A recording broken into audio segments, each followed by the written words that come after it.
Dear audience, আসসালামু আলাইকুম। উসমান সাল মেডিকেল সার্ভিসেস ইউটিউব চ্যানেলের পক্ষ থেকে আপনাদেরকে জানাই স্বাগতম। আশা করি আল্লাহর রহমতে আপনারা সবাই ভালো আছেন। বন্ধুগণ, আজকের ভিডিওতে আমি আপনাদেরকে বমি বমি ভাব বা বমি দূর করে, গ্যাস্ট্রিক সমস্যা দূর করে, মায়ের বুকের দুধ বৃদ্ধিতে সহায়তা করে, পেট ফাঁপা বা বদ হজম রোধে সহায়তা করে এবং মুখের রুচি বৃদ্ধি করে এমন একটি মেডিসিন সম্পর্কে আলোচনা করব। তবে ভিডিওটি শুরু করার আগে আপনাদের প্রতি অনুরোধ, আপনি যদি আমার চ্যানেলে নতুন হয়ে থাকেন তাহলে অবশ্যই চ্যানেলটি সাবস্ক্রাইব করে লাইক, কমেন্টস এবং শেয়ার করবেন। বন্ধুগণ, বাচ্চাদের বা প্রাপ্তবয়স্কদের বমি বমি ভাব বা বমি দূর, গ্যাস্ট্রিক সমস্যা দূর, মায়ের বুকের দুধ বৃদ্ধিতে সহায়তা করে, পেট ফাঁপা বা বদ হজম রোধে সহায়তা করে এমন একটি মেডিসিন যেটি অধিকাংশ ডাক্তারগণ তাদের প্রেসক্রিপশনে লিখে থাকে।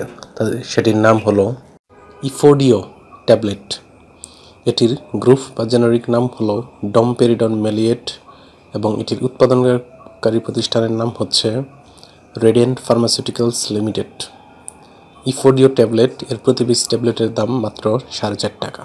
এটি খাওয়ার নিয়ম হচ্ছে শিশুদের ক্ষেত্রে 0.4 থেকে 0.8 মিলিগ্রাম করে ড্রপস প্রতি কেজি ওজনের জন্য, অথবা 2 থেকে 4 ml সাসপেনশন প্রতি 10 কেজি ওজনের জন্য।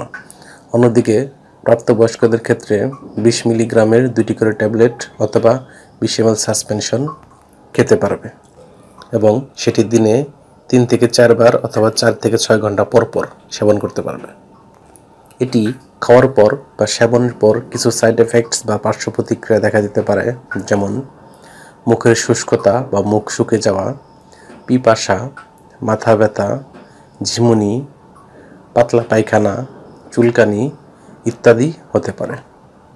প্রকৃতপক্ষে যে কোনো ঔষধ সেবনের পূর্বে রেজিস্টার্ড চিকিৎসকের পরামর্শ ব্যতীত সেবন করা উচিত নয়। এতে সমস্যা দেখা দিতে পারে। গর্ভাবস্থা এবং স্তন্যদানকালীন সময়ে এই ওষুধটি খাওয়া যাবে কিনা সেই পরামর্শ অবশ্যই রেজিস্টার্ড চিকিৎসকের পরামর্শ অনুযায়ী খেতে হবে। এই ওষুধটি আলো ও তাপ থেকে দূরে 30 ডিগ্রি সেন্টিগ্রেড তাপমাত্রার নিচে ঠান্ডা এবং শুষ্ক স্থানে রাখতে হবে এবং অবশ্যই শিশুদের হাতের নাগালের বাইরে রাখতে হবে। ধন্যবাদ।